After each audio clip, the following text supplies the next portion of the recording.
Nicole, and today I'll be presenting on SEO, a business's tool to gain visibility, increase long-term equity, and build trust organically.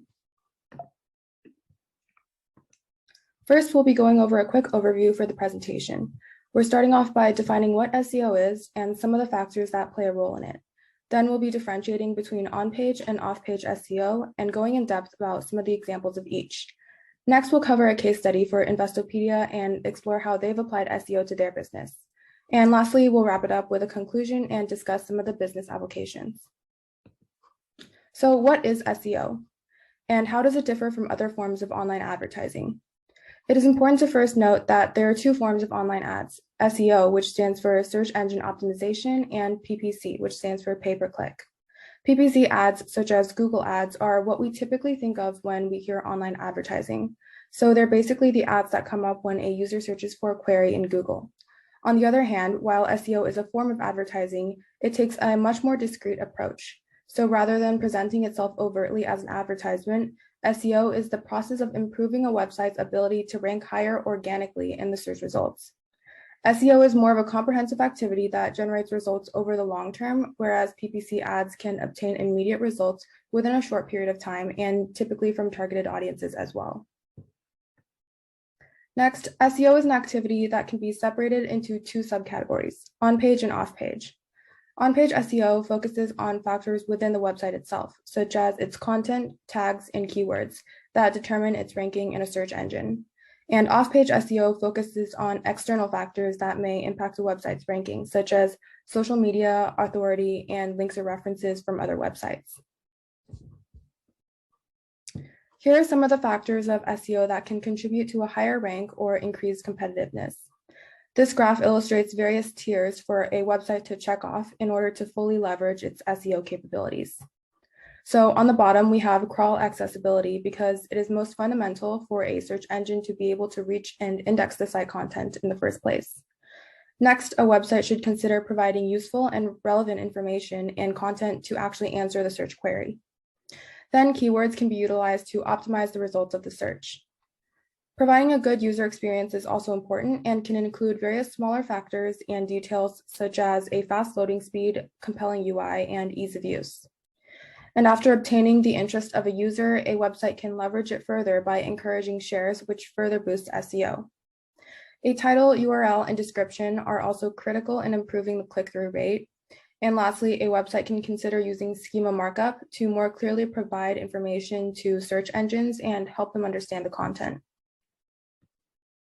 So now let's dive deeper into three forms of on-page SEO. First is optimizing the website. The design of the website and the architecture should be in sync with the requirements of the visitor.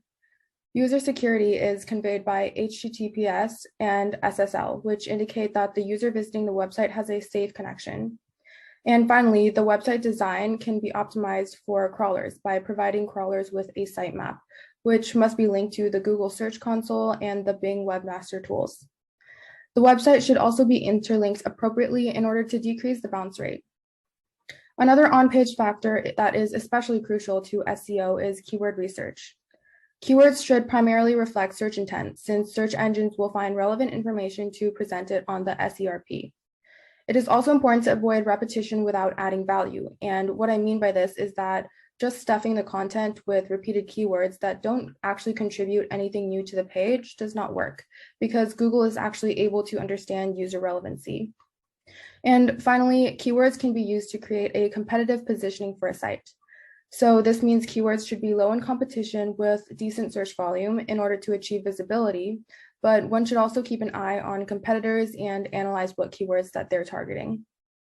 And the last on-page factor we'll be covering is content creation and optimization. So the content of a website is rightfully considered king, as it is in the end what determines if users actually spend time on the site or not. And in order to leverage this, a website should be consistently publishing content that is relevant and good quality. But the content should also be organized, so having a content plan is crucial. And this involves defining the goal behind creating the content and deciding what type of content to publish in order to best achieve it.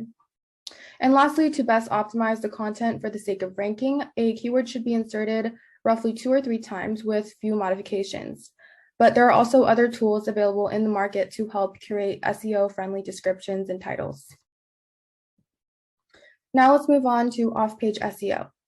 So first we have authority, which is a ranking metric between 1 and 100. The higher the number, the greater the authority. And authority can be improved through promoting genuinely helpful content, achieving relevance to the reader, and placing emphasis on quality reviews. Inbound links or backlinks are a very important part of off-page SEO that we'll actually go more in depth to later. A backlink is created when one website links to another. And local SEO captures local search territory and includes citations and business listings on Google My Business. Guest posting and content marketing involves posting content to another website to cater information to their viewers, reach new viewers, gain attention from traffic, and expand reach. And lastly, forums allow someone to become actively engaged in discussions that relate to their know-how and represent themselves as an expert. So now I want to highlight one specific element of off-page SEO, which is backlinks. And the reason why backlinks or inbound links are so important is because they're considered votes for a specific page and demonstrate that the content is valuable, credible, and useful. And here are some elements of good quality backlinks. First, that they should come from a credible and authoritative source. Next, they should target keywords in the anchor text, reflect relevancy between the sites, and they should ideally be from a domain that has not previously linked the site, because new and unique links generate more of an impact. So now let's dive into a case study for the company Investopedia, which is a financial media website that provides investment dictionary, advice, reviews, etc. And Investopedia's largest traffic source is organic search. So here are some of the things that they've implemented to use SEO to market their website. First, in order to attract organic search, Investopedia makes sure to match the intent of the viewer and tries to tailor the content accordingly. It also observes if the search interest for a particular topic has increased and tries to find relevant search terms that can work on. Investopedia also practices rigorous competitive analysis to understand how they can set their content apart from their competitors and deliver something that is truly unique. They also optimize underperforming content as a continuous activity. And it has also been proven that updating content in the same URL on time can be better than posting content in new URLs. So they refurbish their content periodically.